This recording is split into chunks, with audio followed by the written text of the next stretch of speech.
അപ്പോൾ ഇന്ന് നമുക്കൊരു ബ്രിഞ്ചൽ ഫ്രൈ അഥവാ വഴുതനങ്ങ ഫ്രൈ ആണ് ഉണ്ടാക്കുന്നത്. അതിനാവശ്യമുള്ള സാധനങ്ങൾ കടലമാവ്, കാശ്മീരി മുളക് പൊടി, മല്ലിപ്പൊടി, മഞ്ഞൾപ്പൊടി, ഉപ്പ്, എരിവുള്ള മുളക് പൊടി, ഇത്രയാണ് എടുത്തിരിക്കുന്നത്. പിന്നെ വഴുതനങ്ങ കറയൊക്കെ കളഞ്ഞ് അരിഞ്ഞ് വെച്ചിട്ടുണ്ട്. വട്ടത്തിൽ വേണേലും അരിയാം, നീളത്തിൽ വേണേലും അരിയാം.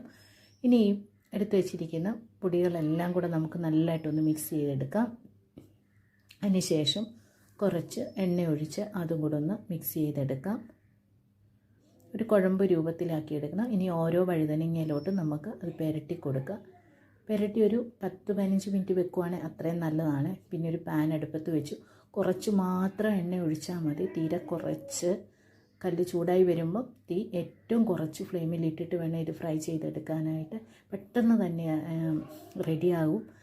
അതുപോലെ തന്നെ കുട്ടികൾക്കൊക്കെ ആണെങ്കിൽ വഴുതനങ്ങ ഇവിടെ ആണെങ്കിൽ തീയൽ വെച്ചാലും മെഴുക്കോട്ടി വെച്ചാലും തോരൻ വെച്ചാലും ഒന്നും ഇഷ്ടമല്ല.